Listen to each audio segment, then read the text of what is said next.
आज आपको मैं सब्सक्राइब करता हूँ और फॉलो करता हूँ। Thank you so much.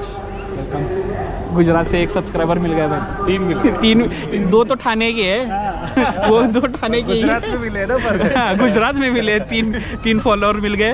चलो वैसे रेगुलर डालना पड़ेगा, मैं रेगुलर नहीं डालता, 3-4 महीने में एक वीडियो डालता हूँ, तो अभी रेगुलर डालना पड़ेगा। 3 सब्सक्राइबर मिल गए। आजकल भी कैसा है, सोशल मीडिया इतना आगे चला गया ना कि बहुत ज़्यादा। हाँ तो सब लोग रील्स बनाने में लगे हैं, कोई इंस्टा पे लगा है, कोई यूट्यूब पे लगा है, सब पे वही कर रहे हैं रील्स बनाने में। अभी कोई पति पत्नी है वो भी रील्स बनाने में। अभी हमारे राजस्थान में जो वो दाल बाटी चूरमा सब बनाते हैं तो वो सब रील्स बनाने में लगे हैं कि वो चूरमा खा रहे हैं, दाल बाटी खा रहे हैं, कि उसका टेस्ट कैसा है कैसा नहीं आ रहा है।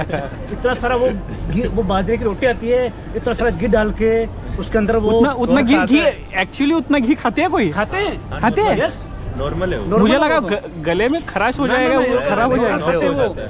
पूरा वो तपे लाते हैं, उसको पूरा उल्टा करके पूरा हाँ। खा लेते हैं ऐसा। मुझे भी वो रील्स आती है बहुत हाँ, ज्यादा। बहुत सारी ऐसा आता है। आपका क्या कहना है जैसलमेर फेस्टिवल के बारे में? वो रील तो बहुत व्हायरल जा रही है अभी। वो जा रही है क्या? आता तो सध्या आपण आहे ना मामावर डिपेंडंट आहोत। मामावर आपल्या डोक्यात जे आपण कालपासून जे प्लॅन केलेत ना ते सगळं ब्लँक करून टाकलेत, पुसून टाकलेले आहेत। आता मामा आशिष अंकित यांच्यासोबतच फिरायचं आहे, जिथं घेऊन जातील तिकडे जायचं आहे, वाहवत जायचं आहे, त्यांनी वडात घेऊन गेले तिकडे जायचं आहे। भांजा की बात ही नहीं है, वैसा बोल रहा हूँ तो सैटरडे संडे तेरा छुट्टी रहता तो यहाँ पे तेरे को आ जाने का। ये जो नया जो बनाए हो ना, कुछ नहीं है। जवाब क्या दोगे? डरो जरा डरो। फायनली बस आलेली आहे आता। हां फायनली सीट भी मिल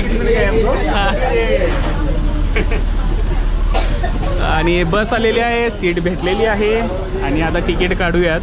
पण मला एक गोष्ट आश्चर्याची वाटते ती म्हणजे 90 किलोमीटर आहे वडोदऱ्यावरून एकतानगर जे आपण चाललोय स्टॅच्यू ऑफ युनिटीला। फ्रिक्वेन्सी एवढी कमी कसं काय मला हेच कळलं नाही, कारण आम्ही जवळजवळ 1 तास, अर्धा ते 1 तास आम्ही इथं वाट बघत बसलो होतो। फ्रिक्वेन्सीच नाही आहे। 11 वाजलेत आता इथेच 11 वाजलेत।